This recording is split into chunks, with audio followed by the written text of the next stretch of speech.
코로나19가 4차 유행에 초입해서 숨고르기를 하고 있는 것은 아닌지 4차 유행의 초기 단계라고 지금 판단하고 있습니다. 4차 유행의 경고등이 다시 켜졌습니다.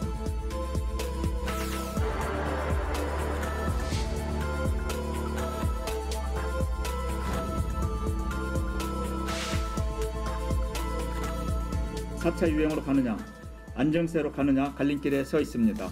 운영시간 제한 강화는 물론 거리두기 단계 상향까지도 고민해야 하는 상황입니다.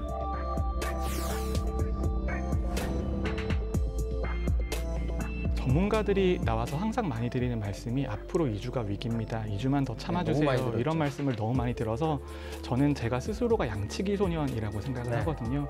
하지만 지금은 정말 늑대가 나타난 상황이고 4차 유행을 막기 위해서 노력해 주셨으면 좋겠습니다.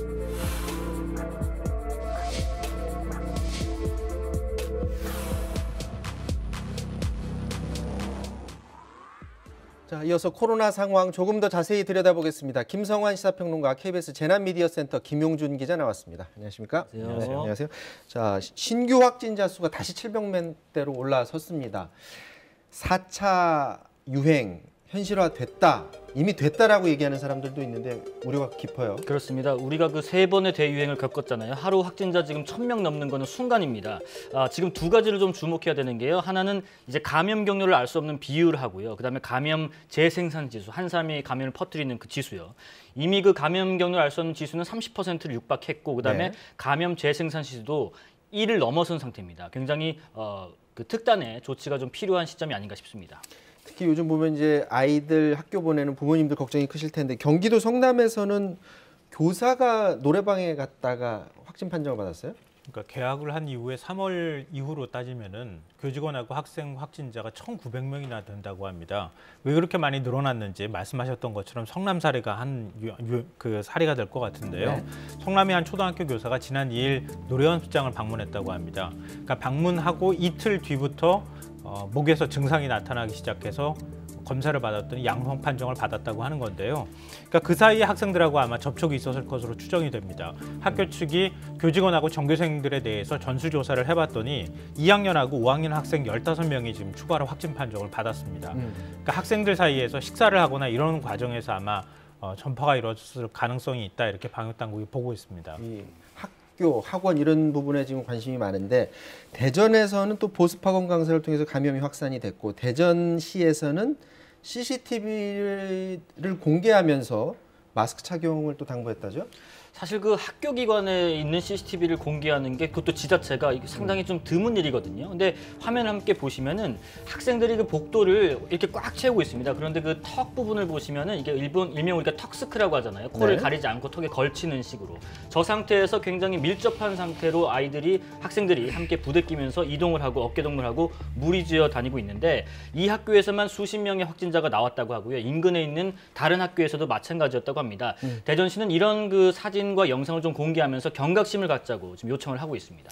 자, 백신 상황 잠깐 짚어보죠. 미국 질병통제예방센터 그리고 식품의약국 FDA 공동으로 발표를 했는데, 이 백신 얀센 사용의 중단을 권고를 했다고 합니다. 잠깐 발표 내용 듣고 오도록 하겠습니다.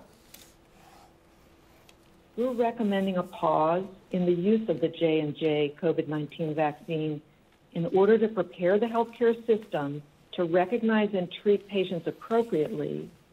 Of the clots seen in the United States, 1 case was fatal and 1 patient is in critical condition.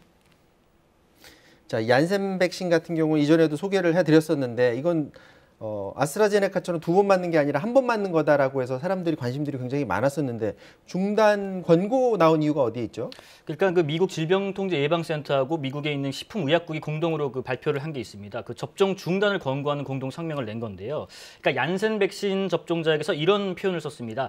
Rare and severe, 그러니까 드물지만 심각한 그 형태의 혈전증이 나타난 사례 6건을 검토하고 있다라고 얘기를 해줬는데요. 이런 혈전증이 나타난 접종자는 모두 또 여성이었는데, 반응이었는데 연령은 10대 후반부터 40대 후반까지 다양했습니다. 특히 이런 반응들이 이미 그 아스트라제네카 백신 접종 후에 나타난 희귀 혈전증 부작용 사례에 또 속하기도 해서 좀 우려가 있는 상황입니다.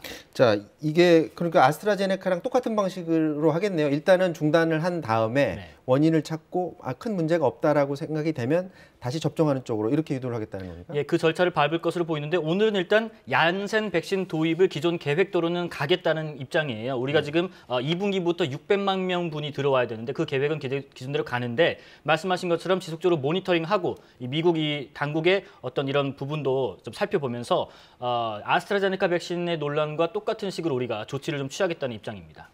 지금 식약처의 입장을 좀 더 좀 자세히 좀 알아볼 필요가 있을 것 같은데 얀센 백신이 600만 명 분이 도입될 계획이었죠. 네, 맞습니다. 근데 지금 도입 시기는 확정이 되지는 않은 상황이고요. 600만 명 분이니까 전체 도입 물량이 7,900만 명 분이거든요. 네. 그러니까 그걸로 따지면 그렇게 큰 비중을 차지하는 것은 아니다 이렇게 볼 수 있는데요. 문제는 백신 이 수급이 굉장히 불안정한 상황이라는 겁니다. 네. 그러니까 상반기까지 도입하려고 지금 예정한 게 940만 명분이 되거든요. 네. 그 중에서 59% 정도가 안전성 논란이 일었던 아스트라제네카 백신입니다. 그런데다가 얀센의 600만 명분까지 만약에 도입 시기도 확정하지 않은 상태에서 안전성 논란이 일게 되면 백신 수급이 굉장히 불안정해질 수 있다. 그러니까 백신에 있어서 불확실성이 점점 증가하는 쪽으로 가고 있기 때문에 우려가 된다 이렇게 봐야겠습니다. 지금 한번 짚어보죠. 예전에 아스트라제네카가 혈전 문제로 문제가 됐었었고 얀센이 문제가 됐었었고 그럼 이런 것들이 계속 어긋나다 보면 정말 초창기에는 11월 전 국민 접종하는 거에 문제가 없다라고 얘기했었는데 차질이 있을 수도 있겠네요. 그러니까 지금 백신 수급 상황이 제일 큰 문제인 것 같아요. 아직 도입 시기가 확정이 안 된 백신 물량이 지나치게 많고요. 또 도입을 한다 하더라도 백신 접종 시기가 뒤로 늦춰질 경우에 11월까지 집단 면역을 형성할 수 있다. 이렇게 장담하기는 좀 쉽지 않은 상황이 된다는 겁니다. 기조가 조금 바뀐 것 같습니다. 자, 남양유업의 발효 제품이 있습니다. 그런데 이게 코로나와 관련해서 이 발효 제품이 최근에 논란이 되고 있어요. 어제 계속 그 메신저로 연락이 오더라고요. 불가리스 사 먹어라. 그래서 무슨 내용인지 봤더니 그 남양유업에서 발표를 한 것 때문에 그렇더라고요. 네. 주가도 어제 막 올랐어요. 그러니까 남양유업 자체 연구소에서 이 불가리스 제품을 먹으면 코로나19 바이러스의 효과가 있다는 거를 국내 최초로 규명했다는 발표를 어제 했었습니다. 그러니까 구체적으로 코로나19 억제 효과 연구에서 77.8%의 저감 효과를 확인했다라고 밝혔는데 일부 누리꾼들은 그럼 아스트라제네카 백신이 79% 예방 효과가 있는데 그럼 우리가 불가리스 사 먹으면 되는 거 아니냐 이런 논란까지 있었어요. 오늘은 그 논란 때문인지 어제 주가가 막 올랐던 거에 반대로 장중 하락세로 마감을 했습니다. 장중 하락세가 혹시 이것 때문이었나요? 질병관리청이 예방 효과를 지금 부인했다고 하는데 남양유업의 발표 내용 자체가 관련법 위반이다라고도 판단할 수 있다고요? 근데 어떻게 이렇게 용감하게 발표를 했는가 좀 이해가 안 되는데요. 왜냐하면 기본 상식이거든요. 예를 들어서 어떤 의약품이나 백신들이 효과가 있다고 판단하기 위해서는 사람을 대상으로 실험을 해야 되는 겁니다. 네. 그러니까 그래서 임상 시험을 하는 거 아니겠습니까? 네. 근데 남양유업에서는 연구소에서 배양 실험만 했다는 거예요. 그러니까 동물 실험을 한 것도 아닌 상태에서 이게 무슨 예방 효과가 이만큼 나온다 이렇게 지금 발표를 했다는 겁니다. 그리고 바이러스는 아시다시피 우리 기도를 통해서 대부분 들어가잖아요. 그래서 전염이 이루어지는 그런 구조를 갖고 있는데 요구르트는 입으로 먹잖아요. 그렇죠. 위로 들어가는데 위로 들어가는 게 어떻게 기도로 들어오는 바이러스를 막을 수 있겠느냐. 전문가들이 또 그렇게 얘기를 하고 있는 상황입니다. 그래서 제가 용기 있게 어떻게 이렇게 발표할 수 있겠는가 이런 말씀 드렸고요. 근데 또 사람들 입장에서는 그렇잖아요. 아니 그래도 요구르트가 좋은 건데 안 먹는 것보다 먹는 게 낫지. 네, 그 나쁠 게 없다 이런 생각으로 사서 드시다 보니까 편의점에서 매출액이 요구르트, 기능성 요구르트 같은 경우 한 20% 정도 증가하는 현상이 나타났는데요.